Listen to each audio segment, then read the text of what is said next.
स्तोत्रसंहिता अध्याय 31 वचन 1 ते 12 हे परमेश्वरा, मी तुझा आश्रय धरला आहे.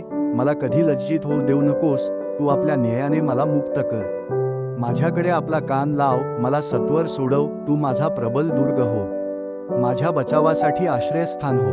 कारण माझा दुर्ग व माझा गड तूच आहेस. तू आपल्या नावासाठी मला हाती धरून चालव. त्यांनी माझ्यासाठी गुप्तपणे पसरलेल्या जाळ्यातून तू मला ओढून काढ, कारण तू माझा आश्रय आहेस.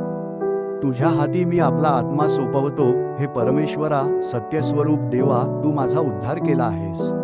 निरर्थक मूर्तीला भजणाऱ्यांचा मी द्वेष करतो. माझा भाव तर परमेश्वरावर आहे. मी तुझ्या वात्सल्यामुळे उल्हास व हर्ष पावेन, कारण तू माझी दैन्यावस्था पाहिली आहेस. माझ्या जीवावरील संकटे तुला अवगत आहेत. तू मला वैऱ्याच्या कोंडीत सापडू दिले नाहीस. माझे पाय तू प्रशस्त स्थळी स्थिर केलेस. हे परमेश्वरा, माझ्यावर कृपा कर, कारण मी संकटात आहे. माझे नेत्र, माझा जीव, माझे शरीर ही दुःखाने क्षीण झाली आहेत.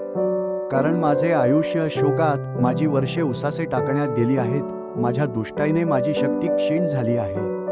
माझी हाडे जीर्ण झाली आहेत. माझ्या सर्व शत्रूंमुळे माझी निंदानास्ती होत आहे. माझ्या शेजाऱ्यापाजाऱ्यांत माझी फार निर्भर्त्सना होत आहे.